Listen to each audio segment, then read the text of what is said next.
depois de visto escoamento uniforme, escoamento bruscamente variado, a gente vai falar sobre escoamento gradualmente variado, né? Conceitos e definições. Aqui eu coloquei só uma representação aqui, né, dos três tipos de escoamento. Então aqui tem um escoamento uniforme, uma lâmina constante, aqui um escoamento bruscamente variado, e aqui o que a gente vai falar hoje, que é o escoamento gradualmente variado, ou seja, a lâmina de água vai variando gradualmente ao longo do sentido longitudinal do canal, né? Então, para isso, qual a observação que nessa teoria que a gente chama atenção? Que as características vão variando ao longo do espaço longitudinal, ao longo do sentido de deslocamento da água no canal, né?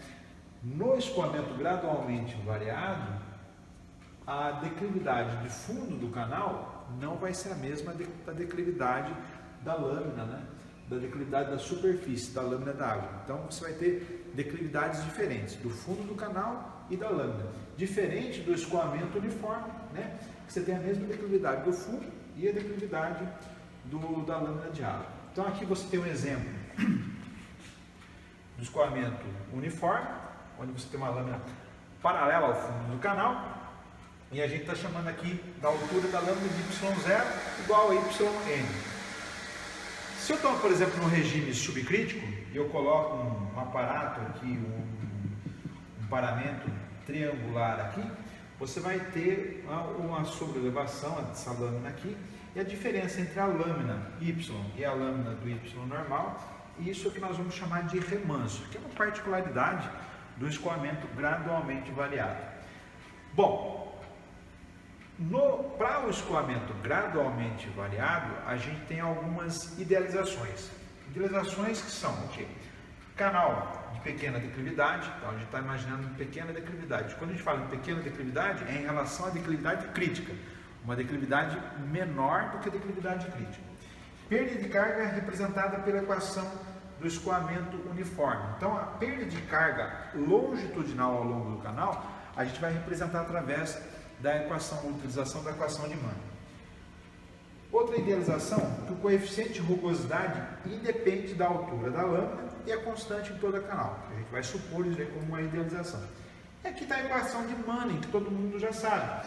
Aqui a gente só isolou a declividade, o S, que ele vai representar a perda de carga ao longo do trajeto do fluido no canal.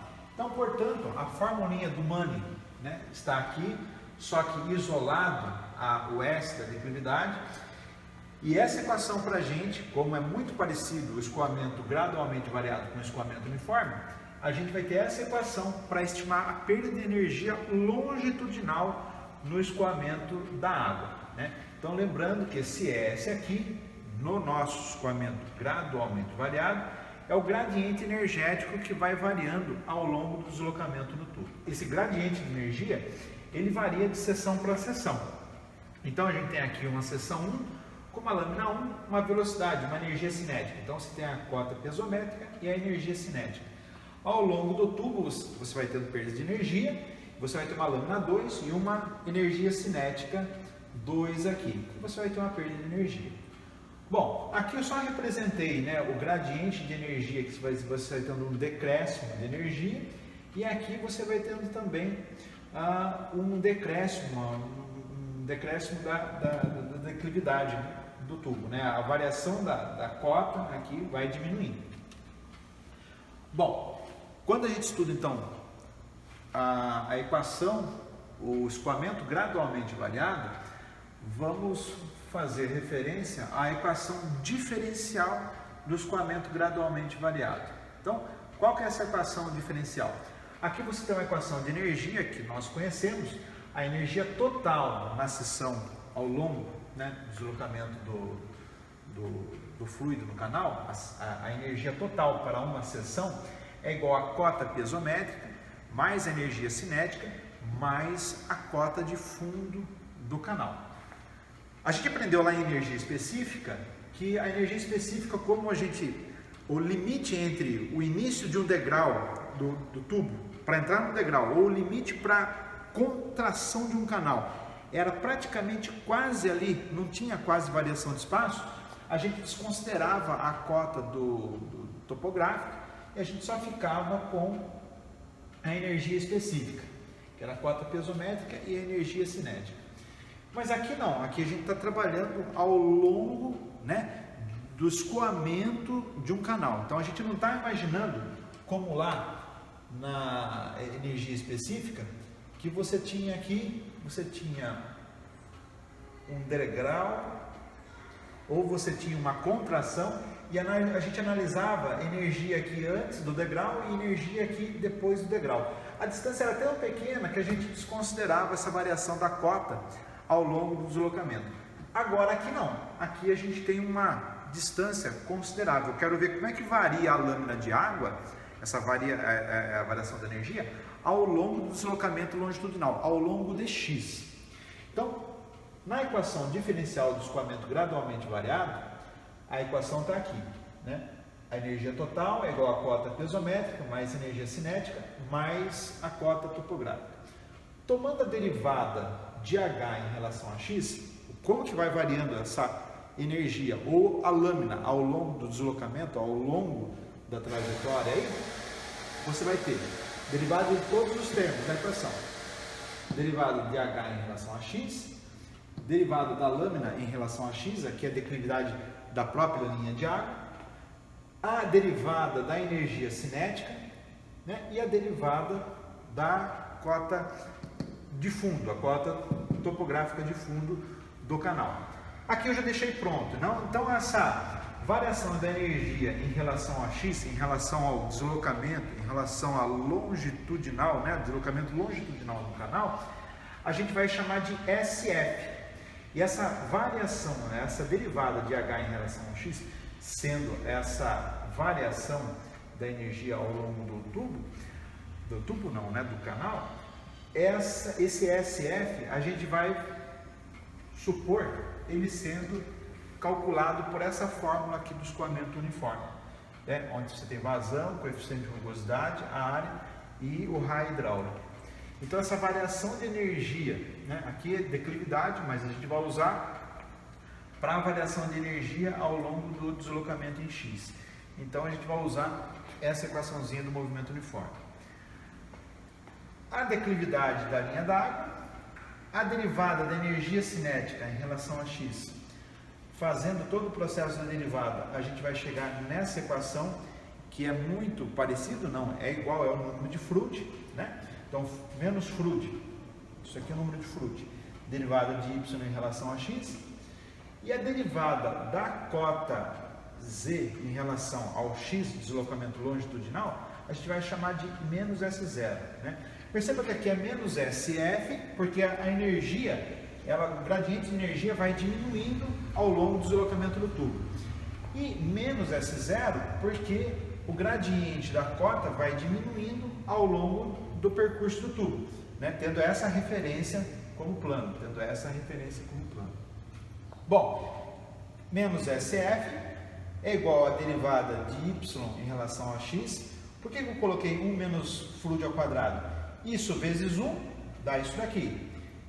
Isso, derivada de y em relação a x vezes menos Froude, né, vai dar isso daqui, que é a derivada disso. Menos o gradiente da declividade da cota de fundo. Bom, essa equação aqui que a gente acabou de chegar, a gente vai melhorar um pouquinho. A gente vai passar esse S para o lado direito e a gente vai ficar aqui, ó. Derivada de y em relação a x vai ser o S0 que passou para lá, ficou positivo, menos o SF que permaneceu com o sinal negativo. E embaixo, 1 menos Froude, passou dividido. Então, essa é a equação diferencial do escoamento gradualmente variado. Quem que é o meu SF? É a perda de carga, né, ao longo do deslocamento longitudinal, que a gente está usando a equaçãozinha de Manning. E quem que é o Froude? O Froude está aqui, né? Q2B sobre G ao cubo. Se a gente substituir isso aqui, e o que está em Froude aqui, eu vou ter essa expressão aqui, que é uma expressão, né, grande. Só que para simplificar a nossa vida, eu vou chamar isso daqui de f1, função 1, e vou chamar isso daqui de f2, função 2. Então, olha, isso aqui virou f1 e isso daqui virou f2. Olha, f1, q2, n2 sobre a raiz hidráulico elevado a 4/3. Por que eu coloquei S0 e aqui não tem? Porque o S0 não está em evidência? S0 vezes 1, S0.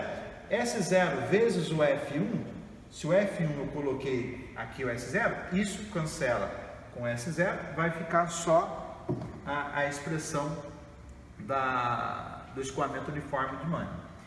O F2 já não tem esse problema. O F2 está aqui, ó, Q2B sobre G ao cubo. Bom, então F1, F2, F1, F2. Simplificamos a equaçãozinha disso daqui, simplificamos para isso, chamando F1 e F2. Bom, então se a derivada de y em relação a x é S0 vezes 1 menos F1 sobre 1 menos F2, o que acontece? Olha o F1 aqui, a função F1. É a própria equação de Manning. A área varia com o y e o y varia com o x, com a distância longitudinal. Se eu aumento o y, vai aumentar a área e a função F1 diminui. Então, eu vou ter essa curva aqui. O F2 é o fluido disfarçado. Se eu aumentar o y, aumenta a área e diminui F2. Então, eu vou ter essa função aqui. Então, você teve essas duas funções da equação diferencial do escoamento gradualmente variado. Quando o F1 ele tende a 1, quando F1 tende a 1, o que acontece? Se esse F1 for 1, isso aqui passa multiplicando para o lado de lá. E eu fico com a equação de Manning, escoamento uniforme. Então, o que acontece? Quando F1 tende a 0, 1. Quando F1 tende a 1, 1 menos 1, 0. 0 dividido por qualquer número, 0. Vezes S0, 0. A derivada de y em relação a x vai ser 0. Se é 0, eu vou ter o quê? A lâmina de água paralela ao fundo do tubo. Tubo não, do canal. Quando F2 agora tender a 1. Quando F2 tende a 1, o que vai acontecer? Fluid, escoamento crítico.